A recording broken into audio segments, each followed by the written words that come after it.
All right, let me set the scene. We've got dragon versus little man. All right, this is already going to be an absolute washout, clearly. What if I told you little man wins? Like, wins as in kills him in one hit, right? This is what I love about this fight. It's so good because what we have is an entire full episode length of drama between, wait, can this guy even do it? The self-doubt, the confusion, he's actually kind of weak, or wait, he's actually kind of strong, or wait, the dragon is actually pretty weak, or wait, was it strong? And these back and forth until we get this perfect coming together where everyone shuts up and lets the fight happen. We see this, episode 6, in the very first half. We have Stark, the warrior, going up against the red dragon, and it is an absolutely wonderful little fight, and it's only 2.5 minutes long. And half of that is flashbacks and dialogue. We get really more like a minute of glorious action, but it is all preceded by this great build-up. I love how as the fight is starting to begin, they're squaring up, they're sizing each other up, and with Frieren in the back, being our commentators for the fight, Frieren is like, I see, and Fern's like, what the hell, why isn't it fighting? Why isn't Stark gotten eaten yet? And Frieren's like, because the dragon knows better.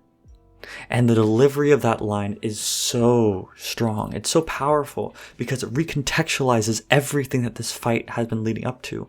It no longer is about Stark trying to overcome this great obstacle, because the obstacle is not actually the dragon. The dragon is not the problem here.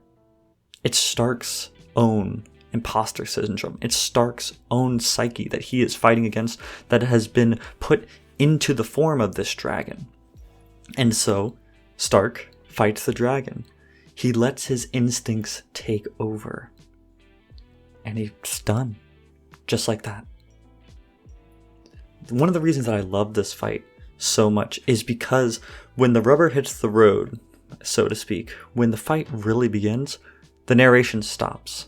I feel like in a lot of animes, we see this where the fight begins and then everyone goes, oh, well, I'm going to activate my trap card and oh, there's no way they could dodge this. Or, oh, man, I can't wait to be able to use my special move. Or something where it's like, oh, how did he survive that? Right? We've seen this. But when we're in the moment, when we're in a life or death situation, are we really thinking that? When we're in the midst of something that's important to us, when we're in flow, we're not thinking, oh yeah, I'm going to activate this and I'm going to be setting up this and this. No, it just goes. And that is something that is very briefly glossed on beforehand when Stark and Fern are having this conversation about dealing with their first real monster. The idea of, oh, I was so ready. I was so prepared. I have all my notes. I have all my flashcards. I've got a slideshow. What could go wrong? But then it hits, and it doesn't feel like enough. And so you run. You try to backpedal. You try to change it up. You try to do something different. But it is not working. You try to stick to what you planned because it was surely the right way, right? But then the way to actually beat that demon, the way to get over that fear, because all those preparations were made because you were afraid that you were not enough. You relied on something outside of yourself instead of relying on what is already in you, right?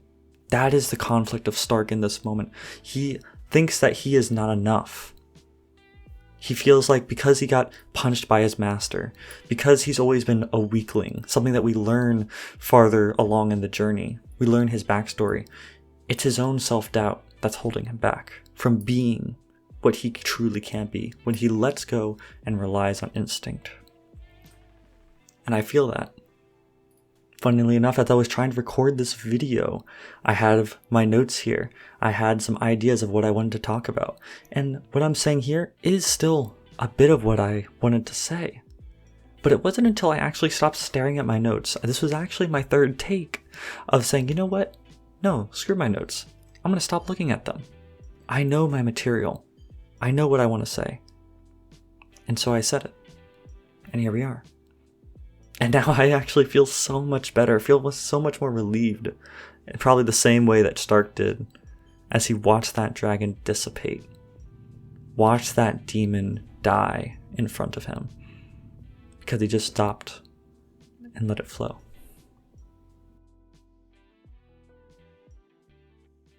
Hey guys, sorry for the delay. For anyone that's been keeping up with my little journey, I told myself I would try to do one of these videos every other day, and life got in the way, as it often does. But you know what? That's okay. I decided that sustainably, I maybe won't be able to do one every other day, but I will do one every chance I can, because I still enjoy it. I still like doing these. So please subscribe. There will be more of these to come. I still plan to go through the entirety of Frieren, 1, maybe 2 episodes at a time, and just talk about it, why I love it, why I think it's great, and go on this journey together. Peace.